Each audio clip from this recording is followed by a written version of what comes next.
Hey guys, welcome to Codecast. So today we are going to delve deeper into prototyping. In the last video, we discussed the very basics of it with prototyping.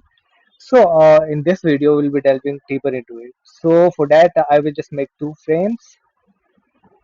I just copy this frame and I will just name this frame one. It's already named frame one. It's already named frame two. So that's okay for now. So for this video, I'll be delving into more little more complexity. So what I will do is I will just make a rectangle here and just copy and paste it. So I'll just give it around 40 and I'll just keep it in the middle. And in the second one, what I will do is instead of the 2, I will just copy it one more time and give the same gap of 40 pixels vertically. Now what I want to do is I will just color it a bit. I'll just give it a fill of red. I'll just give it a fill of a lighter shade of red and I'll just copy this and then copy this one and then give it an even lighter shade. So this time when I click on this frame, I will give it a click trigger and then uh, we should be shown this screen this time. So how you will do that?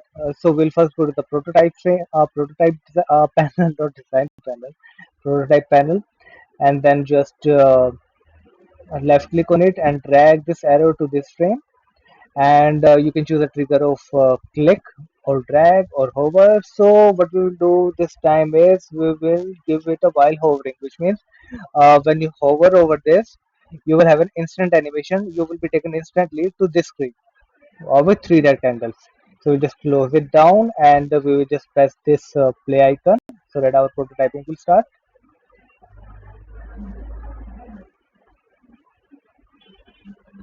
It will open really soon. Okay, so now you see when I hover over it, you are taken to the second frame that we made. So this is how it works.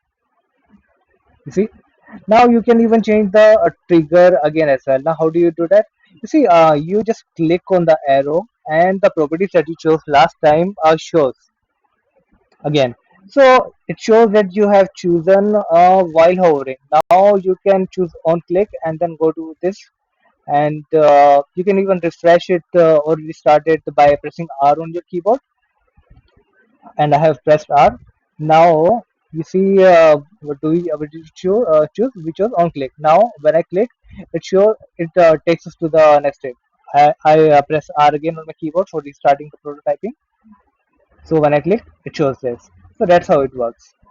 On the other trigger, there are many other triggers available for such as on drag while pressing key, gamepad, which is not that important, mouse enter, leave, down, up. So in the next video, we will be delving into all of these triggers. So I'll be teaching you what are all these triggers and how do they work. So thank you guys and keep sticking on it.